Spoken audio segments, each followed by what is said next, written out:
All right. We are going to focus on kind of two and a half things. Okay. The first one is direct variation. Then there's going to be a little spin off of that, and then inverse variation. Okay. So here's what I want you to add to your notes. This first part up here where it says direct variation, then y equals kx, and this bolded part right here. Okay. When we hear this or when we read this, it will say that something varies directly with blank. Okay. So a really simple example of this that we've talked about here before. Most of you work somewhere. A lot of you have a job, right? The amount of money that you make varies directly with the hours you work, right? The more hours you work would be the X. The amount of money you make would be your Y. So the more hours you work, the more money you make, right, Kier? Yeah. So K, the constant here, would be your hourly wage. All right. Okay. So here's this first example. It has to do with a shower, which is kind of random. But yeah, I can go back for just a second here. So like I said, it has to do with a shower, which is kind of weird, but it makes sense, right? The longer your shower is, the more water you're going to use. Okay. So they vary directly. So that's the first thing that you need to see is does it vary directly or inversely? It's always going to tell you. So in this case, it says it varies directly. We are going to use W for water. We are going to use T for time. Okay. So when we see varies directly, the first thing that we write down or that we think about is y equals kx. Okay. But then we want to take that and apply it to this situation. Okay. We're using representative variables. So instead of y, we're going to put w. The amount of water we use is directly related to k times the amount of time we're in the shower. So w equals kt. Okay, so that would be the unique equation for this scenario. Then what they're going to give you is an example like this. They're going to say, well, this shower lasts 5 minutes long. It uses 30 gallons of water. So what we can do is take that information and plug it in to figure out what the constant is, to find K. All right. So the 30 gallons of water, where am I going to put that? Is that going to be my W or my T? My W, because that's how much water. So 30 equals, still don't know what my K is, times how much time? 5 minutes in this example. So we're just plugging things in. This is pretty basic math now. How would we find K? We divide by 5. Okay, so my K value is 6, right? So one of our goals of this is to build a general equation with a value for K that we could use for any future scenario. Okay, so what that would look like is W for water equals our K value, which is 6, times our time, which is T. Okay, so now we're going to use that equation and we're going to apply it to this last part. How much water is used in a shower lasting 11 minutes? So where am I going to plug that 11 in? Is that for the W or the T? It's for the T, right? So we just plug 11 in for T. What's 66 times 11? Or sorry, what's 6 times 11? 66. They would use 66 gallons of water.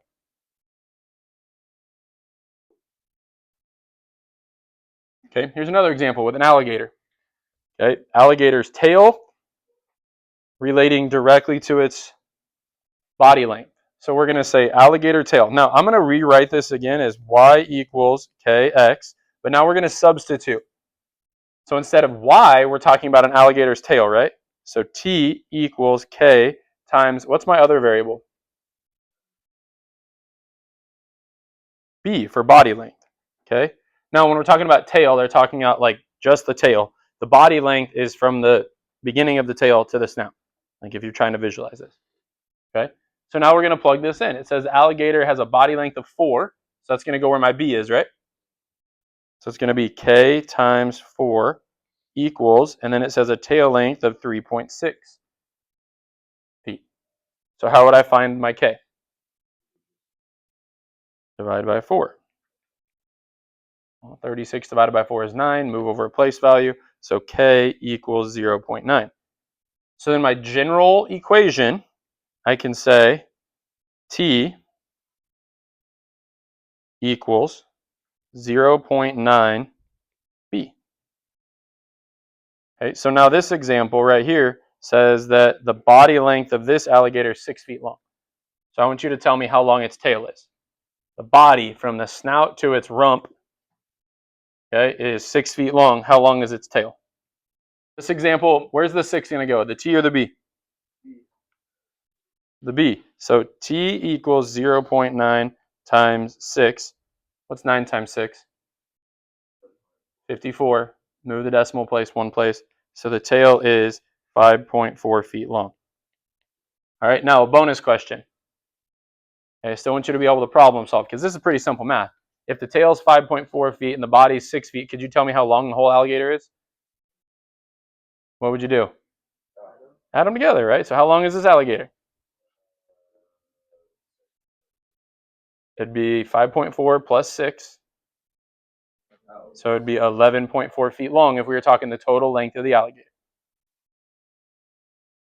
Okay. Now the next step, this is the half. When I said like 2.5 things, this is the half because in general, it's the same form. Okay. They're going to say something like this. Y varies directly as the nth power, or they're going to say it like this. So I would write down those highlighted things. Okay. When we say to the nth power, sometimes they won't say the nth power or the fourth power. Okay. They might say it might be cubic. So to the cube of whatever we're talking about, or to the square of. But that means it's to the power of, but it still relates directly, so we still have the y equals k times x.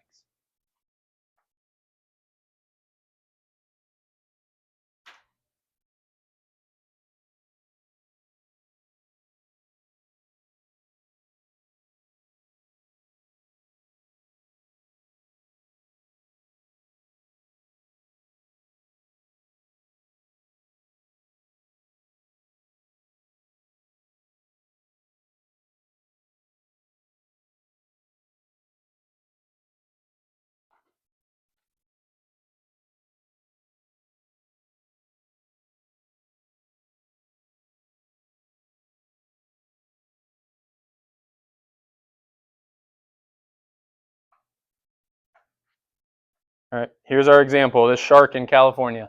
So we're talking about the weight of a shark. So we're still going to have k equals y equals kx, but it's just to the end. Okay, so the weight is going to be our y. The weight of a shark equals k times what we're using is the length, so I'm going to use an L. And then it says right here the cube of its length, so I put a cube.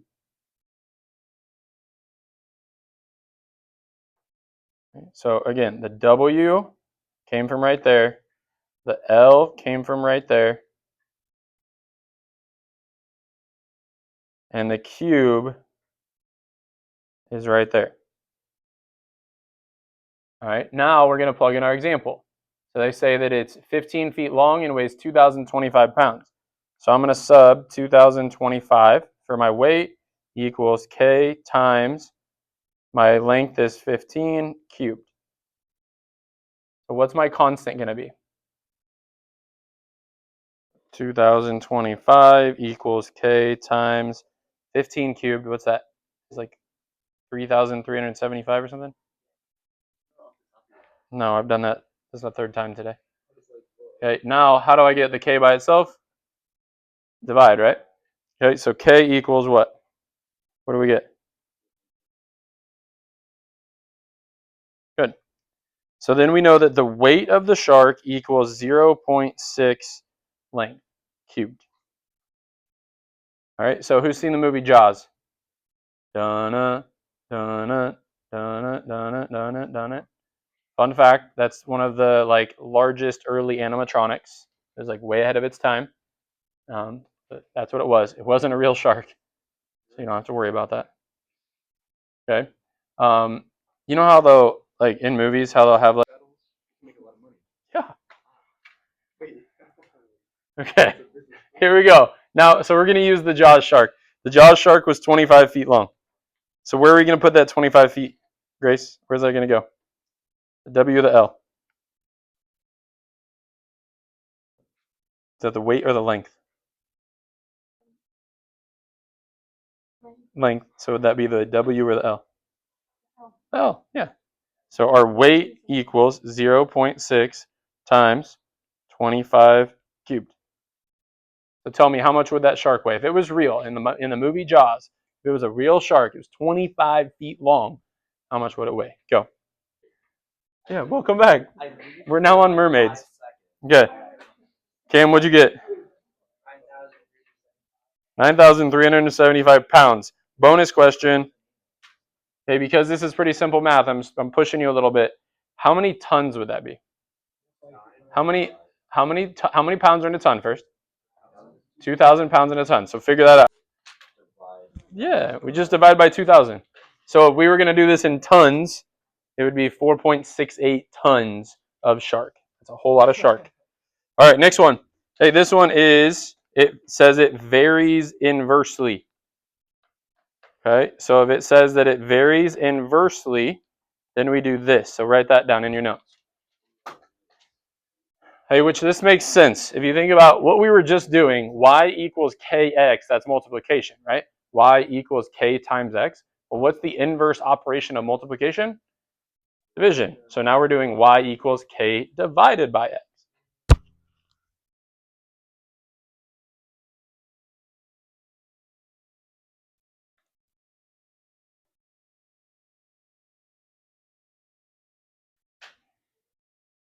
Okay, so we're going to talk about violin. Anybody here play the violin?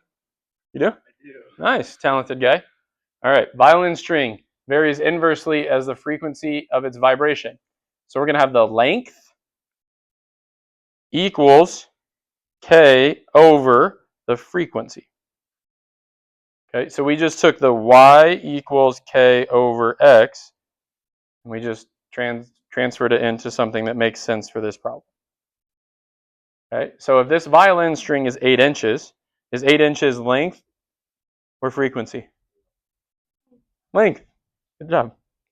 8 equals k over the frequency is 640 cycles per second. So then how would I find k?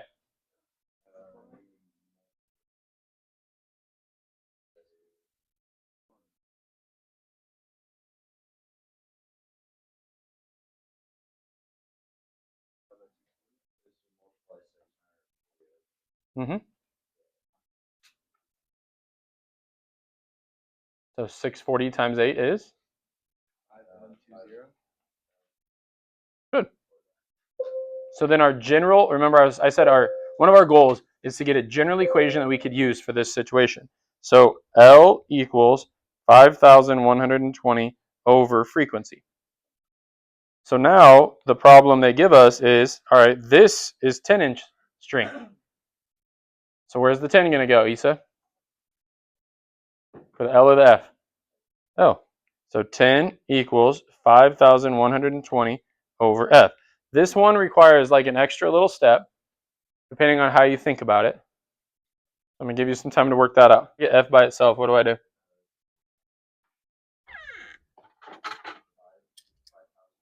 Do this and multiply by F on both sides. Okay, so then we would have 10F equals 5,120, and then we divide by 10. We get 512. Yep. Or this was something that in third period they brought up, and I was like, that's a really good use of a tool. You can look at this as like 10 over 1, and then you can cross multiply. So like you can see it's 10F equals 5,120, and then you divide. Okay, either way, it's 512 cycles per second. But you can, when it's like 10F, you can divide the constant. Yep. All right, now this is Bob. Bob drives to work. I don't know where Bob lives, but Bob takes a long time to get to work, okay? I visualize somewhere maybe on the West Coast where there's crazy busy interstates and highways. Okay, so Bob's time that it takes to get to work okay, varies inversely. Okay, so then we have our k over his speed, s.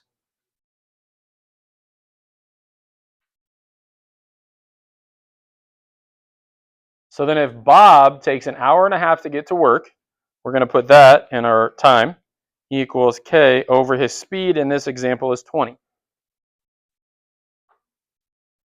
Just to show you where I got these, 20 miles per hour goes here, 1.5 hours goes here, and then we multiply by 20, which is going to give us 30. So our k value is 30. So that means for Bob, our equation is t equals 30 over s. So now it says he gets to go faster. Different time of day, not as much traffic. He's going 50 miles per hour. Where am I going to put that 50 at? Aiden, where do I put the 50 now? Is that speed or time? 50 miles per hour. Speed. So t equals 30 over 50. So how long does it take him to get to work? What's 3/5 equal to in a decimal? 0.6. So that's 0.6 hours. What if I wanted to convert that to minutes? What would I do? How would I convert it to minutes? Times it by 60. That'd be one way to do it. Okay, the other way to think about it is like a sixth of 60 minutes. So you could do 60 times 0.6. It would be 36 minutes. It takes him 36 minutes now to get to work. He saved himself quite a bit of time. All right, you guys know how long it takes me to get to work? 7. I live in Walnut Creek Hills.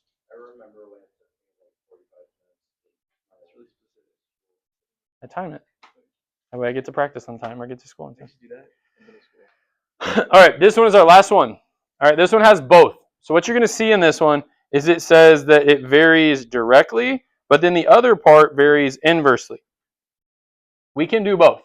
So here's how I want to think about this first. We're going to cross off this part of the sentence right here.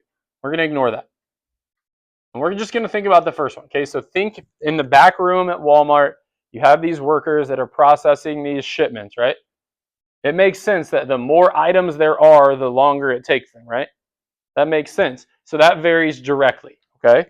So we're going to have the amount of time, so t equals our k, which we don't know yet, our constant, times, it says number of goods, right? It varies directly to the number of goods. So what do we want to use for that variable? It's like the number of items, the amount of stuff. What do you guys want to use? I for items? Okay. I'm going to use a capital I instead of a lowercase I. Okay, so that's the first part. So the amount of time relates directly to the amount of items they have. That makes sense, right? Okay, well, if we go and we add some extra workers, right, what's going to happen to that time? They're going to do it faster now. The amount of time it takes is going to go down. So that's why it's inversely related to workers. So we're going to put this over W. Okay, so the top is our direct, right? Y equals KX, right? Then the next part, the W, is the inverse part. Y equals K over X. We just use W. So now let's plug in our examples. The 15,000 items is going to be our I, and it takes them 10 hours. So 10 equals K times 15,000 items, and there's 8 people working back there. So how would I do that? What was my first step? Not divide. What's the opposite of divided by 8? Yeah, multiply by 8. Multiply by 8. So 80 equals K times 15,000.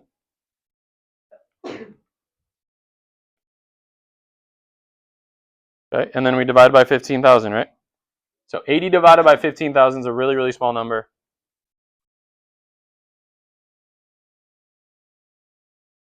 Should be 0.0053. Okay, so then our equation that we can use for any of these is t equals 0.0053 I over W. Okay, so now the next example says, all right, we've got more workers. We added 4 people. Maybe it's the holidays. We've got more people on staff, but there's also way more items. So 20,000 items, 12 workers. How much time is it going to take them based on this relationship? I want you to plug it in. Tell me, how long is it going to take them? All right, we plug it in. T equals 0.0053 times 20,000 items divided by 12 workers. What do we get? It's going to take 8.83 hours. Okay, now I'm going to ask you, what if we say, you know what? It's getting even closer to the holidays. We got to move this stuff a little bit faster, and we add 3 more workers. We say that there's 15 workers now. What's going to happen to the time? Right? Okay, it's going to decrease. So that right there defines the whole inversely related. Okay. Any questions? All right. This is your homework. It's already on Google Classroom. I don't know what that means.